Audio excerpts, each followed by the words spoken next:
Friends, இன்றைக்கி வந்துட்டு நம்ம வீடியோவில் கேரளாவோட பாலக்காடு டிஸ்ட்ரிக்டில் நெல்லிக்காய் அரைச்சி கலக்கி அப்படின்னு சொல்லிட்டு ஒரு டிஃப்ரெண்ட்டான டிஷ்ஷு தான் இன்றைக்கி பார்க்க போகிறோம். எப்படி செய்யலாம்னு சொல்லிட்டு யூவர்ஸ், மறக்காமல் நம்ம சேனலை சப்ஸ்கிரைப் பண்ணுங்கள், பெல் பட்டனை கிளிக் பண்ணுங்கள், லைக் பண்ணுங்கள், கமெண்ட் பண்ணுங்கள், ஷேர் பண்ணுங்கள். இப்போ அதுக்கு வந்துட்டு ஒரு 4 நெல்லிக்காய் தான் எடுத்திருக்கேன் நான். நீங்களும் கொஞ்சமாக செஞ்சு பாருங்கள் ஃபஸ்ட்டு.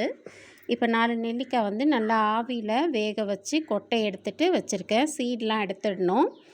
இப்போ வந்து தயிர் வந்து ஒரு 1/2 கப்பு நல்லா பீட் பண்ணி வச்சுருக்கேன் க்ரீமியாக. இது தாளிக்கிறதுக்கு 1/4 டீஸ்பூன் வெந்தயம், 1/4 டீஸ்பூன் கடுகு, அப்புறம் கருவேப்பிலை.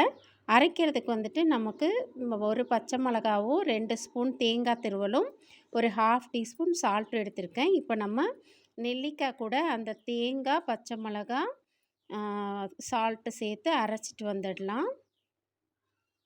இது வந்துட்டு அவ்வளோதான் வேலையே உங்களுக்கு.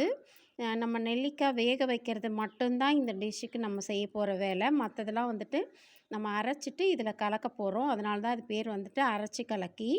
இது வந்து தயிர் சாதத்து கூட, அதுக்கப்புறம் வந்து நல்லா கஞ்சி கூட எல்லாம் கான்ட்ராஸ்ட்டாக நல்லாயிருக்கும் சாப்பிட்றதுக்கு. சாப்பிட்டதுக்கப்புறம் வாயெலாம் நல்லா தித்திப்பாக இருக்க மாதிரி இருக்கும். இப்போ பார்த்திங்கன்னா அரைச்சிட்டு நல்லா மைய அரைச்சிட்டு வந்து அந்த தயிரில் கலக்கிட்டு நல்லா மிக்ஸ் பண்ணி விட்டுடலாம் தயிரில். அவ்வளோதான் வேலை ஃப்ரெண்ட்ஸ். இது சூடான சாதத்தை கூட பிசைஞ்சு சாப்பிட்றதுக்கு ரொம்ப டேஸ்ட்டாக இருக்கும். கஞ்சிக்கு கூட நீங்கள் சைட் டிஷ்ஷாக தொட்டுக்கலாம்.